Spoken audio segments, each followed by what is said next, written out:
안녕하세요. 박규태라고 합니다.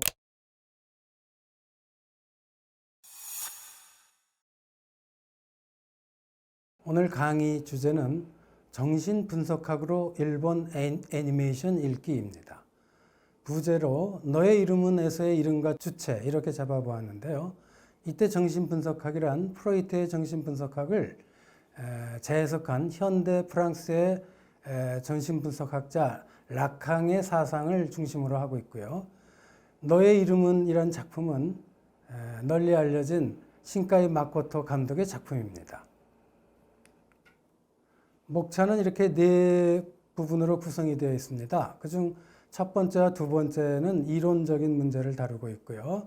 세 번째에서 구체적으로 너의 이름은 이런 작품을 중심으로 해석을, 정신분석학적 해석을 시도해 볼까 합니다. 먼저 왜 주체인가 하는 문제에 대해서 좀 생각해 보고 넘어가겠습니다. 현대 일본의 정체성 위기는 흔히 집단주의적 주체성의 위기라고 말해지곤 합니다. 일본 애니메이션은 바로 이런 개인이 부재하는 주체의 문제를 잘 보여주고 있습니다. 따라서 락강 정신분석학은 결국 주체의 문제로 수렴되므로 일본 애니메이션을 분석하는 유용한 도구가 될 수 있다고 생각됩니다. 먼저 락항이라는 인물에 대해서 생각해 보겠습니다. 락항은 현대를 대표하는 프랑스의 정신분석학자입니다. 그는 프로이트적인 무의식을 언어의 구조로 파악했습니다. 다시 말해서 그는 주체를 언어와 욕망의 상호작용이 낳은 산물로 인식했던 것입니다. 이 락항의 사상은 현대사상과 서브컬처 연구 전반에 걸쳐서 막대한 영향을 끼쳤습니다. 락항 정신분석학의 핵심적인 개념 9가지는 이와 같습니다. 이 중 상상계, 상징계, 실제계라고 하는 것은 사유의 3가지 영역으로 락강이 제시한 것입니다. 이어서 대타자는 타자의 일종인데요. 욕망과 환상을 나아가서 대상 A라고 하는 것은 대상의 어떤 특별한 종류로 그가 지칭한 것입니다. 특별히 향락이라는 개념과 더불어서 이 대상 A는 오늘 강의에서 아주 중심적인 개념이 될 것입니다. 끝으로 주체라고 하는 개념에 대해서 생각을 해보겠는데요. 이 내용을 상세히 다루기는 좀 시간적인 관계상 어려울 것 같고 여기서는 간단하게 그 개념의 규정을 생각해 보도록 하겠습니다. 먼저 상상계인데요. 상상계는 한마디로 언어 이전의 영역, 즉 이미지의 영역을 가리킵니다. 우리가 흔히 말하는 자아라고 하는 개념이 바로 이 상상계에서 형성이 된다고 락강은 말하고 있습니다. 두 번째로 상징계입니다. 상징계는 한마디로 언어의 영역입니다. 좀 더 구체적으로 얘기하면은 언어 구조와 문화의 영역이라고 말할 수 있겠는데요. 차이와 금지, 법 혹은 규범에 입각한 상징적 질서의 세계다. 흔히 이렇게 얘기되어집니다. 프로이트는 웨이디푸스 컴플렉스라는 것을 얘기를 했습니다.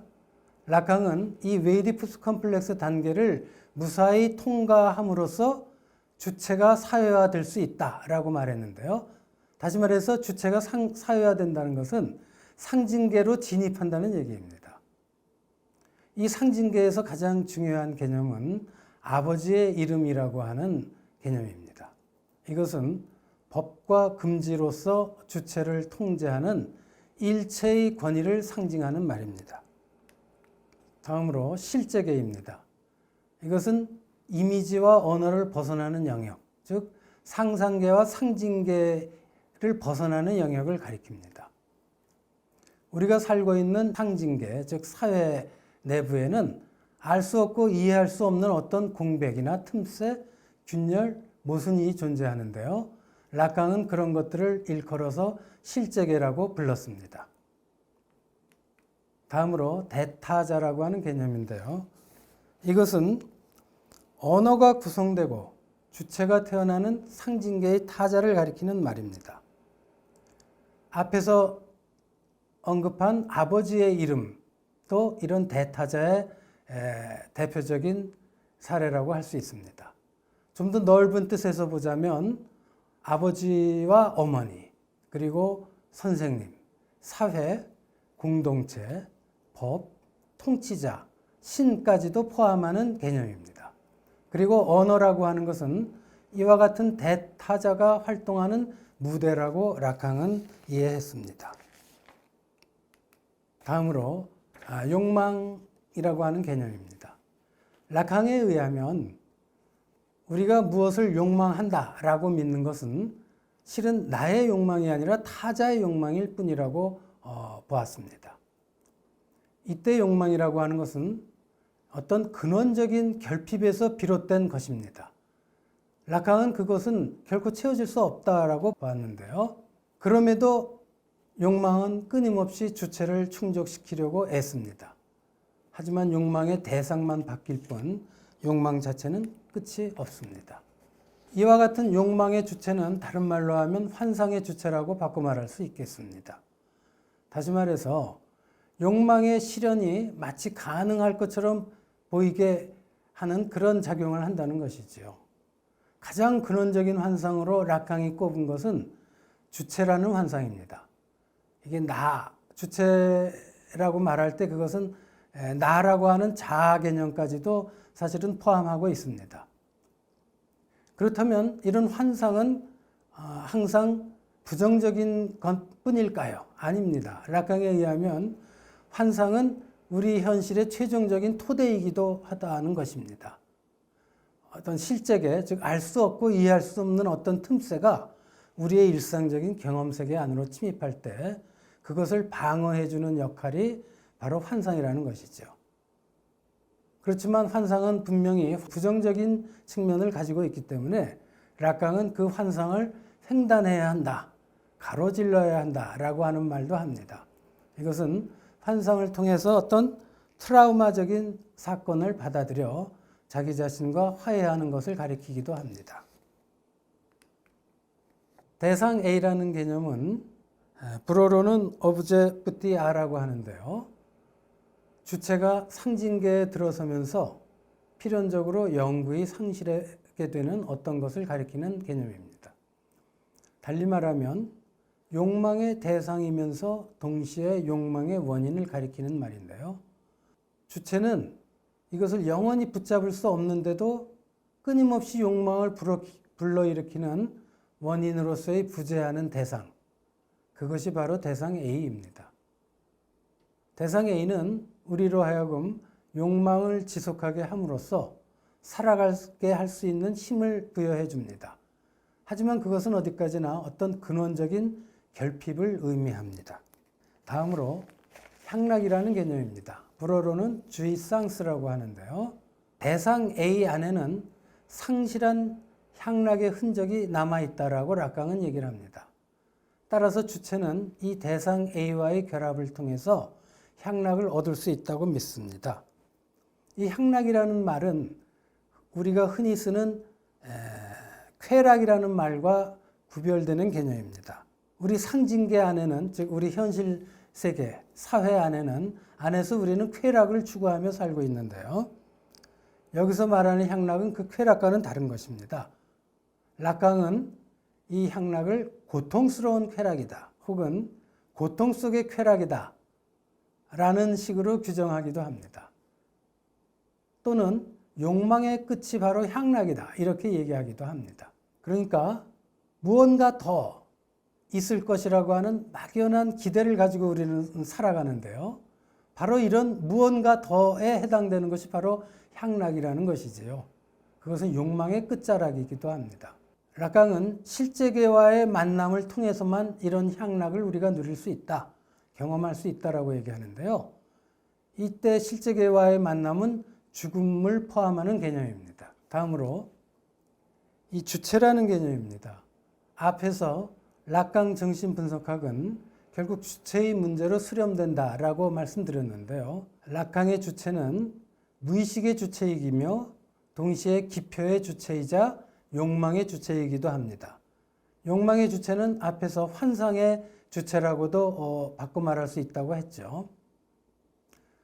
먼저 주체는 사유하는 의식의 주체가 아니라 욕망하는 무의식의 주체라고 락강은 말하고 있습니다. 이때 무의식은 언어처럼 구조화되어 있고요. 주체는 바로 기표들의 연쇄 구조로부터 생겨난다라고 락강은 말하고 있습니다. 이때 말하는 기표라고 하는 것은요, 말을 통해서 우리가 서로 의사를 주고받는데 그 언어를 가리키는 락강적인 개념이라고 이해하시면 되겠습니다. 그런데 락강은 이런 기표, 즉 언어가 자의적이라고 이해를 하고 있습니다. 그리고 이 기표의 연쇄라고 규정된 주체 또한 자의적인 것이라는 것이죠. 이때 말하는 자의적이라고 하는 것은 고정된 것이 아니다라는 것을 뜻합니다.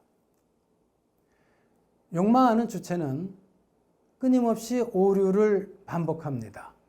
그런 불완전한 주체라는 것이죠. 락강이 얘기하는 주체는 이와 같이 고정된 주체가 아니라 또한 끊임없이 오류를 반복하는 불완전한 주체입니다. 이 점이 중요합니다. 자, 이제 두 번째 챕터로 들어가겠습니다. 향락사회 일본의 관계적 주체에 대한 것인데요. 그 개요는 이 세 가지로 요약해 볼 수 있겠습니다. 첫째, 현대는 고도의 정보 소비 사회인데요.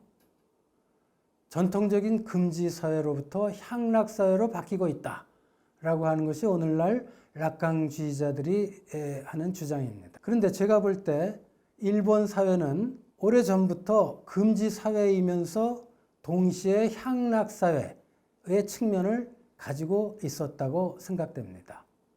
그리고 이 점은 특히 일본 문학 코드에서 잘 엿볼 수가 있는데요. 그것을 한마디로 관계적 주체라고 요약할 수 있겠습니다. 현대 소비사회의 경향에 대해서 좀 더 구체적으로 부연을 할 필요가 있겠습니다. 한마디로 현대 소비사회는 락강적 개념으로 얘기하면 상징계가 쇠퇴하고 있다. 즉 사회적으로 이런 우리가 지금까지 친숙해 있던 그런 어떤 집단적인 사회가 쇠약해지고 있다라는 것입니다. 그 근본적인 이유는 아버지의 이름이 추락하고 있기 때문이다. 이렇게 락강주의자들은 주장을 합니다. 몇 가지 더 부연을 해보죠. 상징계를 제어하는 아버지의 이름은 신경증자로서의 인간의 환상에 불과한 것이라는 것이 점점 정신분석학에서 주장하는 설명입니다. 또 한 가지, 서구 사회에서는 기독교가 점점 퇴조를 하고 있고요. 또 자본주의가 점차 물신화되고 있습니다.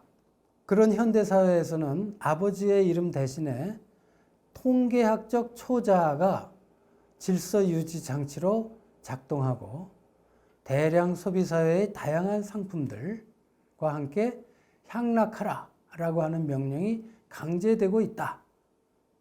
이것이 락강주의자들이 설명입니다. 이런 현대 사회에서는 어떤 상품이든 대상 A가 될 수 있다라고 말해집니다. 두 번째로 일본 문화 코드에 대해서 간략히 말씀드리겠습니다. 일본 사회는 전통적인 금지 사회와 이런 현대 초첨단 소비 사회에서의 향락 사회가 역설적으로 병존하고 있다라고 말씀드렸는데요. 전통적인 금지 사회의 일본의 대표적인 문화 코드, 즉 일본 문화의 특징을 설명해 줄 수 있는 그런 개념으로서 마코토, 화, 장, 기리, 역, 간인주의, 색겐, 모성원리, 아마에, 모노노 아레 등을 들 수가 있겠습니다. 현대 일본 사회의 향락사회적인 특징을 한 가지만 더 부연해서 말씀드리면요. 혐한론이라고 하는 것이 일본 사회에서는 계속 되고 있습니다. 헤이트 스피치라고 말해지는 것이죠. 이것을 락강 정신분석학적으로 해석을 한다면 타자, 가령 제1조선인이라든가 한국이 일본인들의 향락을 빼앗아 갔다. 그렇기 때문에 이들을 쫓아내야 된다.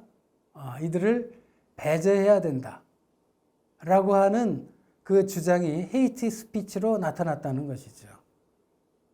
그리고 그런 환상이 특별히 SNS를 통해서 무제한적으로 일본 사회 내에서 확산되고 있다. 이런 식으로 그 해석이 가능하다는 것입니다. 지금 말씀드린 전통적인 금지 사회에서의 일본 문화 코드는요, 향락사회 일본에서도 여전히 통용이 되고 있는데요. 그것을 도표화해 본 것입니다.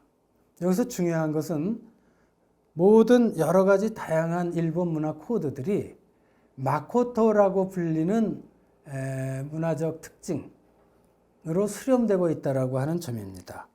이 점을 기억하면서 간단히 몇 가지 일본 문화 코드에 대해서 말씀을 드리고자 합니다. 첫 번째로 마코토입니다. 이것은 한자로 표현하면은 성실하다 할 때의 그 성자인데요. 이 마코토는 어떤 것인가 하면은 주어진 상황에서 순수하게 나를 버린다. 즉 무사라고 표현할 수 있는, 무사라고 하는 것은 나를 버린다라고 하는 뜻입니다.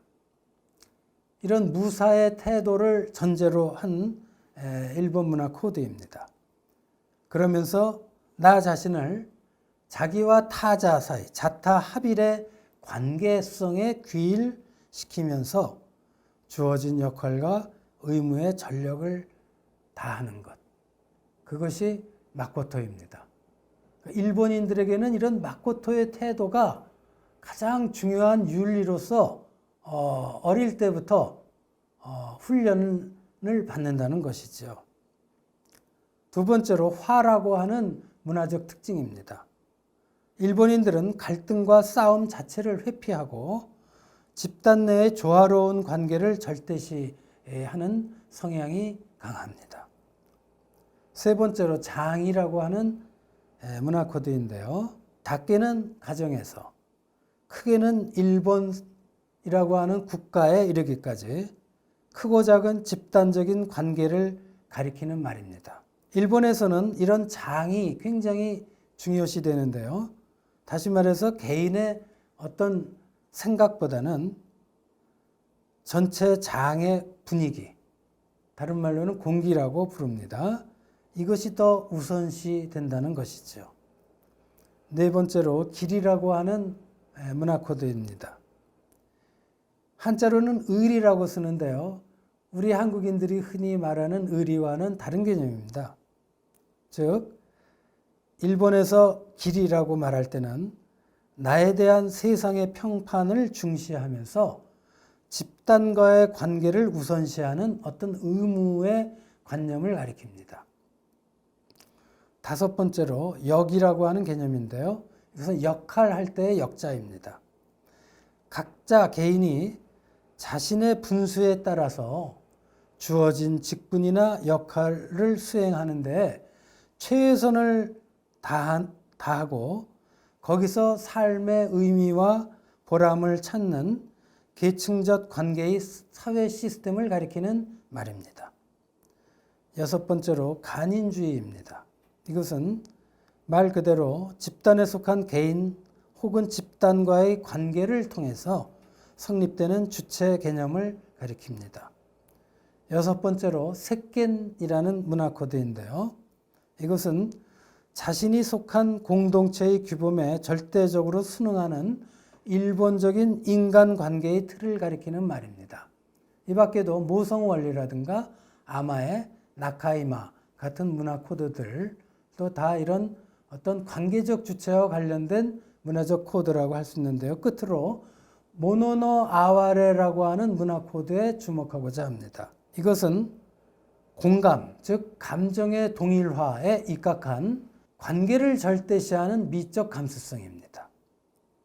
그래서 앞에서 말씀드린 마코토라든가 화라든가 장, 또 길이, 역, 간인주의, 색겐 이런 것들이 결국은 미적인 관점에서 모노노 아와레라고 하는 일본 문화 코드로 다 수렴이 되는 측면이 있습니다. 다시 요약을 해드리자면요. 일본 문화는 나와 집단과의 관계를 우선시하거나 절대시하는 그런 특성을 보여줍니다. 그런 특성을 한마디로 여기서는 관계적 주체다라고 표현을 하고 있습니다. 이렇게 해서 이론적인 측면을 간단히 살펴보았고요. 이런 이론들에 입각을 해서 너의 이름은이라는 작품에 대해서 해석을 시도해 볼까 합니다. 다음 세 가지로 요약을 할 수 있겠는데요.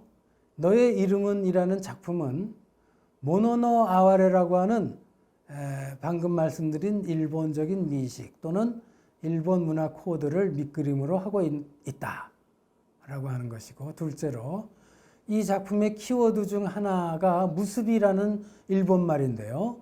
이 무습이라는 일본 말에 대해서는 곧 이어서 설명을 드리겠습니다.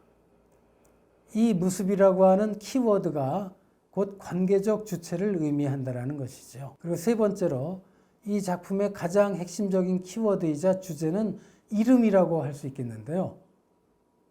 작품의 제목 자체가 너의 이름은이잖아요. 앞에서 말하는 너는 주체와 관련된 개념이고 이름도 주체와 관련된 개념인데, 그것이 결국 그 일본 문화 코드에서 말씀드린 관계적 주체를 가리키는 것이다 라는 거죠. 그것을 여기서는 페르소나, 기표, 분류체계, 대상 A 등과 같은 개념으로 설명을 하고 있습니다. 이 너의 이름은 이라는 작품을 만들고 감독한 신카이 마코토라고 하는 인물은 1973년생입니다. 흔히 빛의 작가라고 말해지고요. 저로서는 모노노 아와레적 표현의 대가다. 이렇게 말씀을 드리고 싶습니다. 주요 작품으로는 2002년에 나온 별의 목소리를 비롯해서 최근에 나온 스즈메의 문단속에 이르고 있는데요. 그 중에 오늘 주로 다루고자 하는 이 너의 이름은 2016년에 나온 작품입니다. 이 작품의 특징으로 두 가지를 들 수 있겠습니다. 첫째는 색가이계적 작품이다, 이렇게 얘기할 수 있습니다. 이때 말하는 색가이계라고 하는 것은요, 구체적인 사회적 배경이 무시된 채 인간관계, 특히 젊은 남녀 연인 관계입니다. 소년과 소녀. 그들의 감정이 세계와 우주의 운명을 결정한다는 설정이죠. 이때 말하는 색가이라고 하는 것은 바로 세계를 뜻하는 일본 말이죠. 너의 이름은의 두 번째 특징으로 들 수 있는 것은 모노노 아레의 미학입니다. 이 모노노 아레라고 하는 것은 이제 앞에서 간단히 설명드렸습니다만, 그것을 좀 더 부연을 해보자면 무상감, 허무감, 체념, 슬픔, 불안, 외로움, 자기 연민, 소외감, 망상 등 등장인물들의 이런 내면적인 심리가 아름다움이라고 하는 심미적 감정의 옷을 입고 정교한 풍경 묘사와 함께 섬세하게 표현되고 있다는 점에서 모노노 아레의 미학을 말할 수 있다는 것입니다. 그럼 너의 이름은 이라고 하는 작품 안으로 들어가 보죠. 애니메이션 본 분들이 많죠. 2017년에 우리나라에도 공개가 됐습니다. 그 작품의 줄거리를 다시 한번 상기를 해보면 좋겠습니다. 이토모리라고 하는 마을에 사는 여고생 미스아, 요 사진의 오른쪽에 나오죠. 이 미스아는 미야미즈라고 하는 신사 가문에서 태어난 무녀입니다.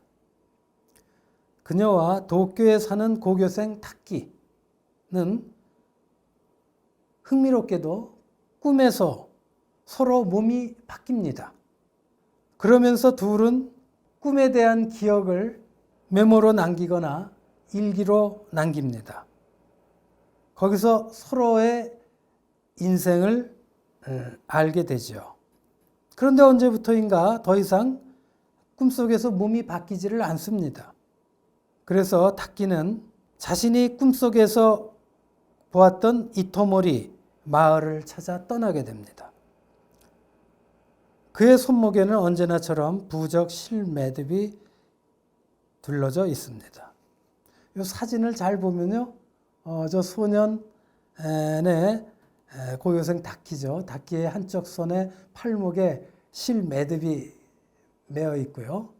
소녀의 머리에도 실매듭이 매어져 있습니다. 이 실매듭을 이 작품 속에서는 무수비라고 또 부르기도 합니다.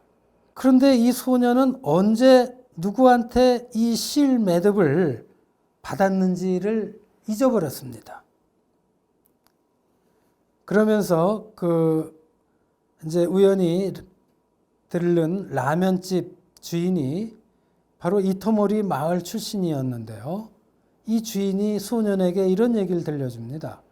3년 전에 이 마을은 티아마트라고 불리는 혜성의 운석이 떨어져서 전체 주민이 1,500명이었는데 그 중에 약 500여 명이 죽고 나머지도 다 마을을 떠났다. 그래서 현재 이 마을은 폐허가 되어 있다. 라고 들려줍니다. 작품 속에서 운석은요, 축제 중이었던 맞질이죠. 맞질이 중이었던 미야미즈 신사 부근에 떨어졌습니다.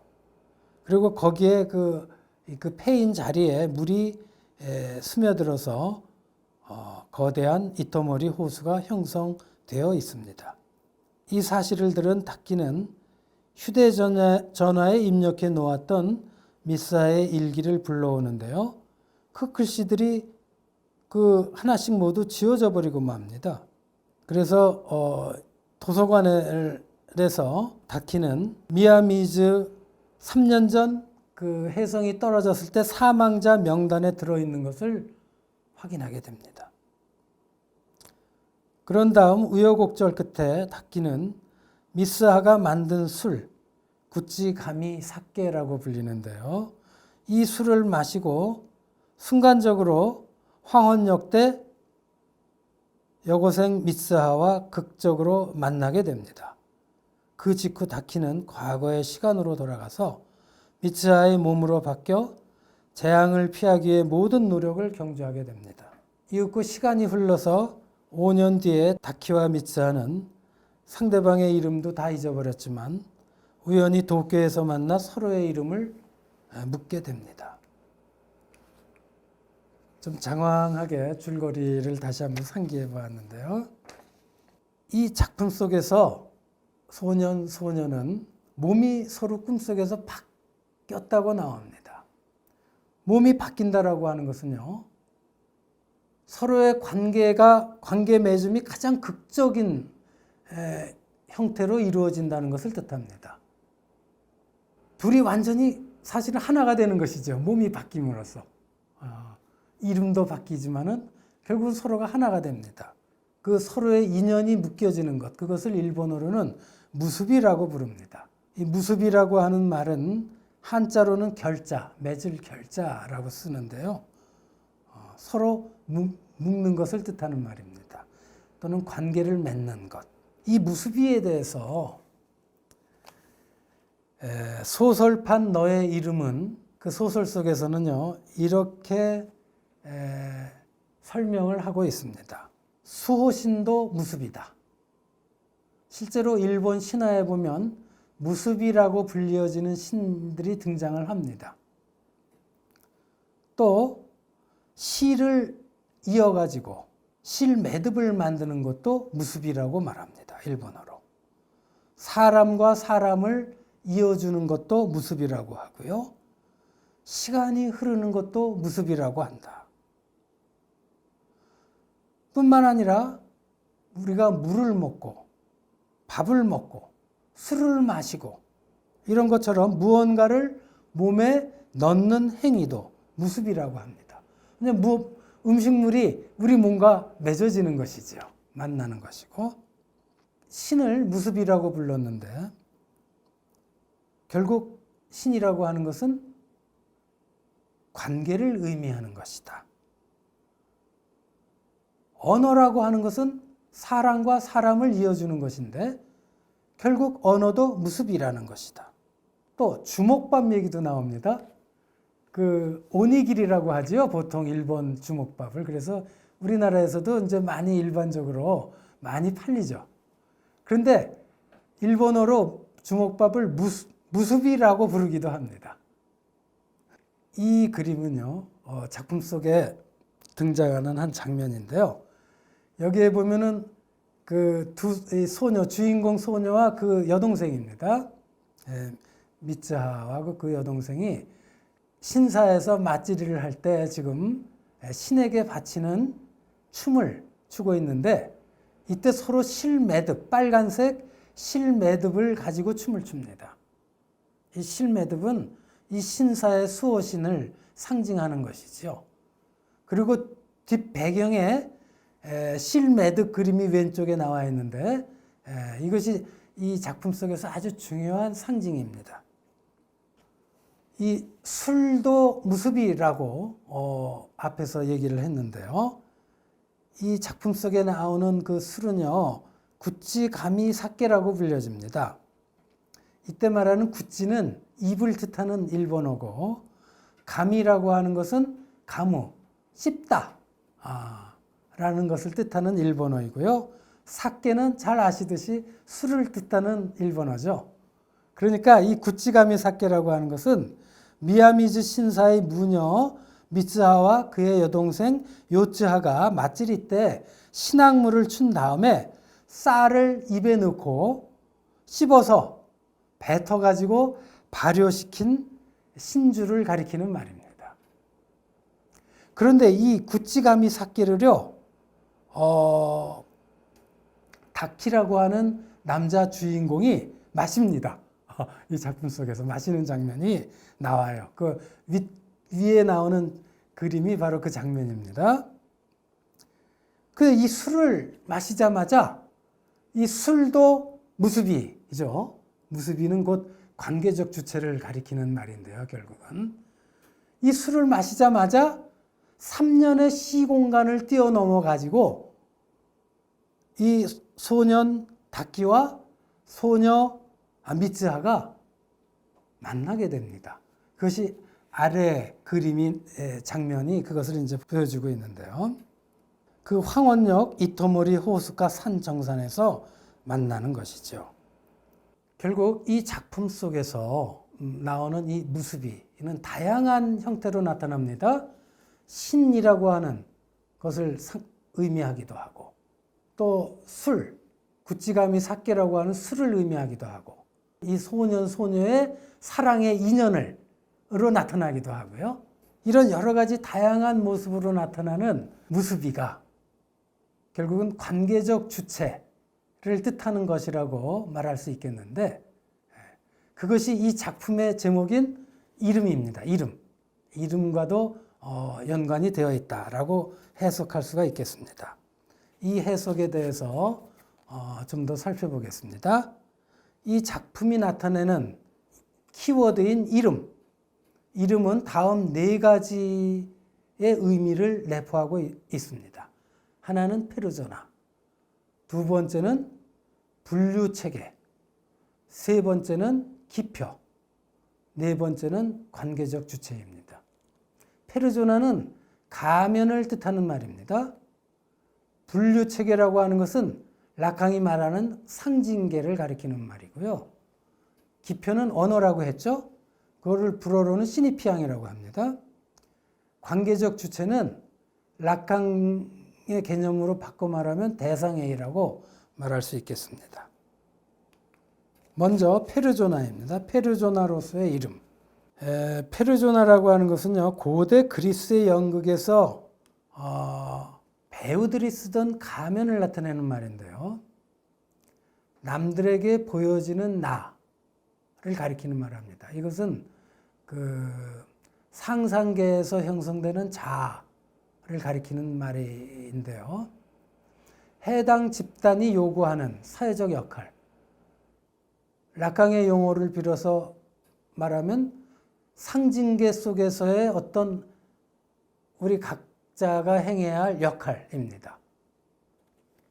또는 의무, 또는 도덕 규범, 예의 범절, 이것을 나타내는 말이 바로 페르소나입니다. 나라고 하는 자, 또는 우리가 주체라고 착각을 하기도 하는데요. 이 자는 우리는 통상 상식적으로 고정되어 있다라고 생각을 하고 있는데요. 그러나 이것을 알고 보면 가면을 쓰고 여러 가지 다양한 페르소나를 번갈아 쓰면서 살아가고 있는 것이죠. 저의 이름은 박규태입니다. 또 저는 남자이고요. 지금 한양대 명예교수입니다. 저의 주민등록번호는 번호가 있습니다. 군대를 갔다 오면 군번이 있습니다. 학생이면 학생증 번호가 있죠. 이런 것들은 다 페르소나입니다. 회사에서는 뭐 대리니, 사장이니 뭐 여러 가지 역할이 있죠. 그런 것도 다 페르소나예요. 그러나 이 페르소나들, 여러 가지 다양한 이름들은 결국 우리가 죽으면 다 사라지고 마는 것들이죠. 고정된 것들이 아니라고 라칸은 얘기를 하고 있습니다. 만일에 이런 고정적인 것이 아닌 있던 이런 이름, 페르소나로서의 이름을 고정된 나라고 맹목적으로 믿게 되면은 그것이 우리의 히스테리를 일으키는 원인이 되기도 한다라고 프로이트라든가 프로이트의 수제자인 칼 융은 그런 얘기를 합니다. 또 이 기표로서의 이름으로 얘기할 수 있겠습니다. 의미라고 하는 것은 어떤 특정한 기표에 의해서 만들어지는 것이 아니라 기표들의 연쇄 속에서 비로소 가능한 것입니다. 어떤 초월적인 기표, 절대적인 기표도 존재할 수가 없고요. 그래서 이 기표가 나타내는 의미, 즉 기의는 끊임없이 기표 아래로 미끄러져 간다라고 락강은 얘기를 합니다. 주체라고 하는 것은 바로 이런 기표의 연쇄라는 것입니다. 따라서 자의적인 것이라는 것이죠. 고정된 것이 아니라는 것입니다.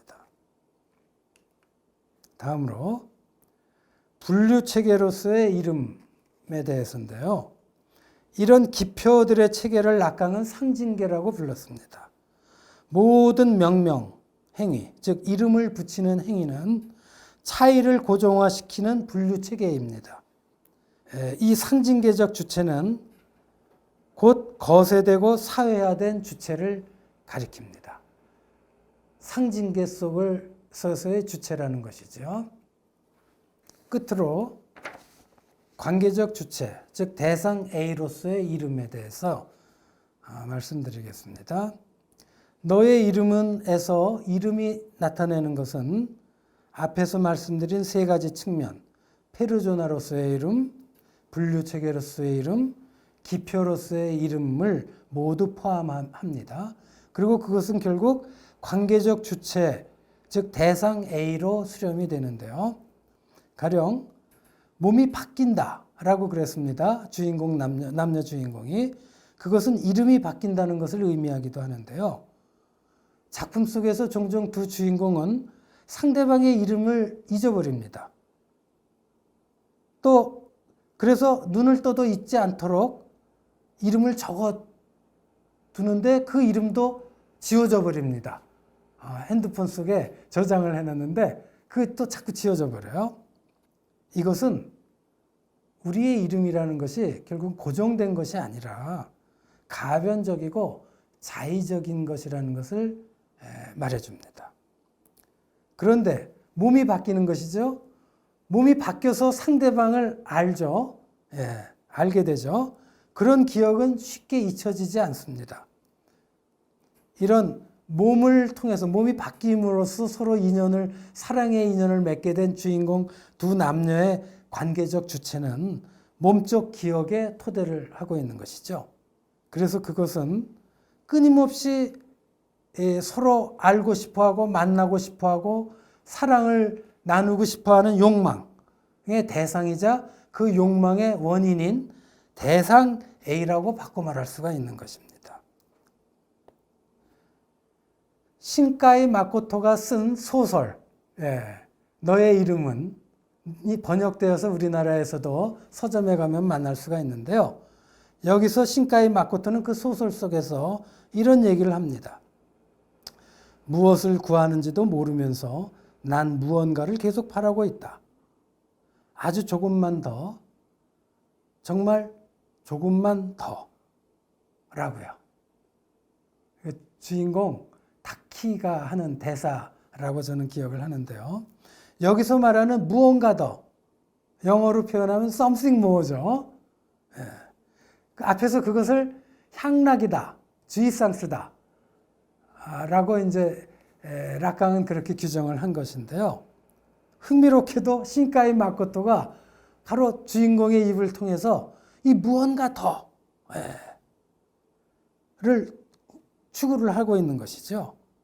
그런데 그것이 무엇인지는 모르고 있습니다. 그래서 이처럼 여기서 말하는 무언가 더는 향락을 나타내는 것으로, 그리고 무엇을 구하는지도 모르면서 계속 바라는 욕망의 대상, 그것은 대상 A로 바꿔 말할 수 있는 것입니다. 결국 그것이 상대방의 이름을 잊어버리지 않으려고 애를 쓰지만 결국 알 수가 없어요. 그러면서도 상대방의 이름은, 이 작품은 마지막에서는 너의 이름은 하고 묻는 장면으로 끝납니다. 바로 그것이 여기서 이 작품 속에서 말하는 이름이라고 하는 것이 바로 락강식으로 해석을 하면 대상 A라고 바꿔 말할 수 있는 것이 아닐까 하는 것이죠. 참고로요, 우리에게도 잘 알려져 있는 미야자키 하야오 감독의 센과 치히로의 행방불명도 지금까지 말씀드린 이런 이름과 관련된 작품이라고도 볼 수 있습니다. 그러니까 이 작품은요, 이름을 잃어버리거나 되찾는 이야기, 여주인공 센 또는 치히로가 이름을 잊어버렸다가 다시 되찾는 이야기입니다. 결국 이 작품은. 혹은 새 이름을 부여함으로써 어떤 상대방을 지배하게 되는 그런 이야기라고도 할 수 있겠습니다. 그러니까 이름을 짓고 이름을 새로 부여한다라고 하는 것은요, 그럼으로써 상대방을 지배하는 그런 것이기도 하죠. 두 가지 측면이 있는 거예요. 이 치히로라고 하는 이 이름이 굉장히 재밌어요. 치히로는 한자로 표현하면 천자. 이거 천은 많은 것을 뜻하는 겁니다. 굉장히 많은 것. 그 다음에 찾을 심자죠. 이것은 결국 치히로라고 하는 이름은 어떤 무수히 많은 길을 찾는 것, 또는 무수히 많은 어떤 참된 나를 찾는 것을 뜻하는 이름입니다. 이 치히로라고 하는 여주인공의 이름 자체가 재미있죠. 이것을 락강식으로 해석을 하면은 이렇게도 말할 수 있겠습니다. 결국 치히로라고 하는 이 여주인공의 이름은 우리의 욕망을 지속하게 함으로써 우리를 살아가게 만들어주는 어떤 근원적인 대상이다. 그러니까 대상 A라고 락강은 그것을 그렇게 불렀습니다. 또 이 치히로가 그 신들의 세계로 들어가서 목욕탕에서 여점원으로서 일하다가 자기 이름을 다시 되찾아가지고 지상세계로 다시 돌아오죠, 마지막에. 그러니까 그 신들의 세계에서는 센이라고 하는 이름을 새로 부여받았는데요. 이런 센이 원래 이름인 치히로를 다시 되찾아가지고 인간 세계로 돌아오는 것, 그것은 상징계로의 귀환을 의미하기도 합니다. 이제 결론을 말씀드리겠습니다.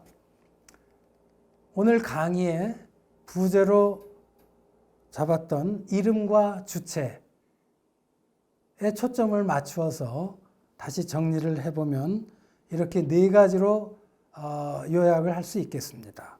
첫째, 방금 말씀드린 미야자키 하야오의 센과 치히로의 행방불명 뿐만 아니라 오시 마모루의 천사의 알, 안노 히데아키의 신세기 에반겔리온, 곤 사토시의 파프리카 등 일본을 대표하는 세계적 거장들의 애니메이션 작품에는 이름을 둘러싸고 너는 누구야? 라고 하는 물음이 반복적으로 등장하면서 그 작품의 중심 주제를 구성하고 있습니다. 둘째로, 오늘 사례로 우리가 생각해 본 신카이 마코토 감독의 너의 이름은 이라고 하는 작품은 일본 애니메이션의 이런 경향을 가장 집약적으로 표현한 작품이라고 말할 수 있겠습니다. 이때 이름을 부른다는 것은 어떤 특별한 관계를 만든다는 것을 뜻합니다.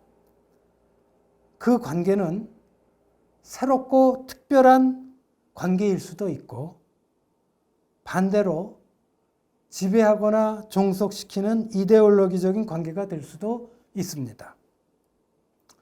셋째, 특별한 관계로서의 이름이든 지배하는 이데올로기적 관계이든 금지사회와 향락사회가 병존해온 일본에서는 관계적 주체가 두드러집니다. 다시 말해서 금지사회 일본의 관계적 주체는 일본 문화 코드에서 잘 엿볼 수 있었는데요. 한편 향락사회 일본의 관계적 주체는 일본이라는 울타리 바깥에 타자를 부정하고 배제하는 어떤 일본 문화의 특성을 보여줍니다. 넷째, 너의 이름은 에서 이 관계적 주체는 모노노 아와레적인 무수비의 주체라고 바꿔 말할 수 있겠습니다. 락항은 이런 관계적 주체에 대해서 주체는 타자의 장에 종속된 상태로서만 주체일 수 있다라고 규정하고 있습니다. 일본 서브컬처는 이런 정신분석학적 주체관념을 다양한 방식으로 보여주고 있습니다. 김춘수 시인의 꽃이라고 하는 국민적인 시가 있죠. 그 시를 보면 이런 얘기가 나옵니다. 내가 그의 이름을 불러주기 전에는 그는 다만 하나의 몸짓에 지나지 않았다. 내가 그의 이름을 불러주었을 때 그는 나에게로 와서 꽃이 되었다. 너무나 사랑받는 시인데요. 여기서 그의 이름을 부르는 나를 락강 정신분석학적 개념으로 바꿔서 말하자면 상징계 혹은 대타자라고 볼 수 있겠습니다. 그리고 꽃은 이름 불려진 기표 연세로서의 상징계적 주체라고 바꿔 말할 수 있겠습니다. 그런데 너의 이름은 에서 이 김춘수 시인에 나오는 꽃, 너의 이름을 내가 불러주면 너는 나의 꽃이 되었다라고 그랬으니까 그걸 너의 이름은 이라고 하는 작품에 이렇게 응용을 대입을 시켜보자면요. 그때 꽃은 무수비의 주체, 곧 관계적 주체라고 이해할 수 있지 않을까 싶습니다. 신카이 마코토 감독은 이때의 이름을 어떤 자아로서의 이름이 아니라 주체로서의 이름이라는 관점에서 추구를 한 것이 아닐까라는 생각을 해보았습니다. 이 락강 정신분석학적 개념은 굉장히 난해하고요. 또 여러분에게 낯선 개념일지도 모릅니다. 그래서 이걸 알기 쉽게 이해할 수 있는 책 2권을 더 읽을 책으로 추천을 해드렸습니다. 이 2권의 책을 더 참고로 읽어보시기를 바랍니다. 오늘 강의는 여기까지입니다. 감사합니다.